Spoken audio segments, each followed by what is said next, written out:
जब भी ट्रेडिंग की दुनिया के लेजेंड्स की बात होती है तो जेसी लिवरमोर का नाम सबसे ऊपर आता है। लेकिन पता है उनकी कामयाबी का सबसे बड़ा राज क्या था? कोई कॉम्प्लेक्स स्ट्रैटेजी नहीं, बल्कि एक बहुत ही सिंपल सी आदत। आज हम लिवरमोर के उसी सीक्रेट को समझने की कोशिश करेंगे, पैसा बनाने के लिए कुछ ना करने की कला। तो इस पावरफुल ट्रेडिंग फिलॉसफी को समझने के लिए हम इन 5 पॉइंट्स को एक एक करके देखेंगे और जानेंगे कि कैसे कम एक्शन लेकर भी ज्यादा मुनाफा कमाया जा सकता है। चलिए सबसे पहले और सबसे मुश्किल सच से शुरू करते हैं। ट्रेडिंग में सबसे ज्यादा पैसा कमाने वाला काम अक्सर कोई काम न करना होता है। हाँ, सुनने में थोड़ा अजीब है, पर यही वो पहली सच्चाई है जिसे हर कामयाब ट्रेडर को मानना पड़ता है। और लिवरमोर की ये बात मतलब 100% सच है। मार्केट कोई वीडियो गेम नहीं है जहां हर पल बटन दबाने से आपको पॉइंट्स मिलेंगे। नहीं, यहां रिवॉर्ड उसको मिलता है जो सही मौके का इंतजार करता है, ना कि उसको जो हर छोटी मोटी हलचल पर कूद पड़ता है। और देखिए, यहीं पर ज्यादातर ट्रेडर्स गलती कर बैठते हैं। वो मार्केट को एक स्लॉट मशीन की तरह देखते हैं कि जितना ज्यादा खेलेंगे उतना ही जीतेंगे। लेकिन असल में मार्केट क्या है? ये तो धैर्य की एक परीक्षा है। ये सिर्फ और सिर्फ सही सेटअप बनने पर इनाम देता है, जल्दबाजी करने पर नहीं। तो सवाल यह है कि अगर पैसा लगातार एक्शन लेने से नहीं बनता, तो फिर बनता कैसे है? और यहीं पर लिवरमोर का दूसरा और शायद सबसे मशहूर सिद्धांत काम आता है, जिसे कहते हैं बैठने की ताकत। लिवरमोर ने अपनी गलतियों से ये सीखा कि असली पैसा मार्केट में रोज-रोज की उठापटक से नहीं, बल्कि एक बड़ी चाल को पकड़कर शांति से बैठने से बनता है। मतलब एक सही ट्रेड में एंट्री लो और फिर उसे अपना काम करने दो।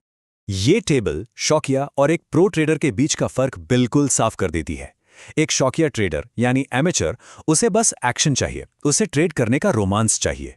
लेकिन एक प्रोफेशनल को रोमांस से मतलब नहीं है, उसे एक सही ट्रेड चाहिए, और वो उस एक सही ट्रेड के लिए हफ्तों या महीनों तक भी इंतजार कर सकता है। और ये सिर्फ कहने की बात नहीं है। करीब करीब 90% बड़ा पैसा असल में बड़े ट्रेंड्स और मूव्स को राइड करने से ही आता है। ये रोज रोज छोटे मोटे मुनाफे के लिए लड़ने से कहीं ज्यादा असरदार है। बल्कि छोटी मोटी लड़ाइयां तो अक्सर आपका कैपिटल और आपकी दिमागी शांति दोनों ही खत्म कर देती हैं। लेकिन यहाँ एक बहुत बड़ा मिसकंसेप्शन है। लोग सोचते हैं कि इंतजार करने का मतलब है हाथ पर हाथ धरकर बैठना, मतलब आलस करना। पर ऐसा बिल्कुल भी नहीं है। असल में ये एक ट्रेडर का सबसे जरूरी काम है। इंतजार का दूसरा नाम है तैयारी। तो जब एक प्रोफेशनल ट्रेडर इंतजार कर रहा होता है, तो वो खाली नहीं बैठा होता।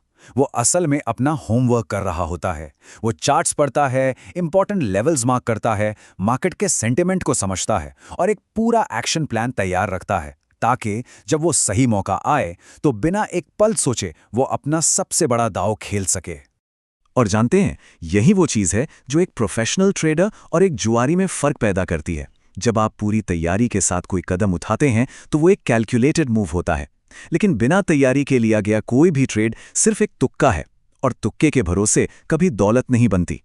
अच्छा, किसी भी ट्रेडर के लिए सबसे कीमती चीज़ क्या होती है? उसका कैपिटल। ये सिर्फ पैसा नहीं है, ये इस खेल में टिके रहने के लिए आपका ऑक्सीजन है। और इसीलिए इसे बढ़ाने से कहीं ज़्यादा ज़रूरी है इसे बचाना। और ये कॉन्सेप्ट, ये सच में एक गेम चेंजर है।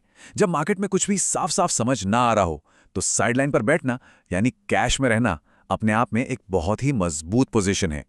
ये आपको गलत ट्रेड से बचाता है और सही मौके के लिए आपकी ताकत को भी बचा कर रखता है। इसे पोकर के खेल की तरह सोचिए। एक अच्छा खिलाड़ी हर हाथ नहीं खेलता, वो अपने कमजोर पत्तों को फोल्ड कर देता है। क्यों? ताकि जब उसके पास जीतने वाले पत्ते आएं तो वो बड़ी बाजी लगा सके। ट्रेडिंग में भी बिल्कुल यही होता है।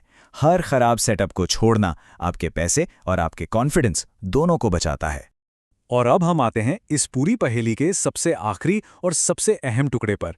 ट्रेडिंग में सफल होने के लिए बहुत ज्यादा होशियार होना उतना जरूरी नहीं है जितना जरूरी है सही स्वभाव यानी टेम्परामेंट का होना। सोचिए, मार्केट एक बहती हुई नदी की तरह है। आप नदी से लड़ नहीं सकते हैं ना। उसे इस बात से कोई फर्क नहीं पड़ता कि आपको क्या लगता है या आप क्या चाहते हैं। वो तो बस अपने नियमों और संभावनाओं के हिसाब से चलता है। एक ट्रेडर का काम मार्केट से लड़ना नहीं, बल्कि उसके बहाव के साथ चलना है। इसे समझने का सबसे अच्छा तरीका है बेसबॉल का ये उदाहरण। एक अच्छा बल्लेबाज हर गेंद को नहीं मारता, वो धैर्य से इंतजार करता है, खराब गेंदों को जाने देता है और जैसे ही उसे वो एक परफेक्ट गेंद अपनी जोन में मिलती है, वो पूरी ताकत से शॉट लगाता है। यही अनुशासन है। तो अंत में फर्क बस इतना ही है, भीड़ हमेशा रोमांच और एक्शन की तलाश में रहती है, इसीलिए वो अधीर होकर गलतियां करती है और हार जाती है। वहीं दूसरी तरफ एक प्रोफेशनल ट्रेडर बोरियत को सहने की क्षमता रखता है। वो शांति से बैठकर इंतजार करता है, क्योंकि वो जानता है कि सफलता की कीमत यही बोरियत सहना है। और आखिर में यही वो सवाल है जिसके साथ लिवरमोर की फिलॉसफी हमें छोड़ जाती है। एक ट्रेडर को यह तय करना होता है कि वो मार्केट में क्यों है, रोज रोज के रोमांच और एक्साइटमेंट के लिए, या फिर धैर्य के साथ दौलत बनाने के लिए, क्योंकि अक्सर ये दोनों चीजें एक साथ नहीं मिलती।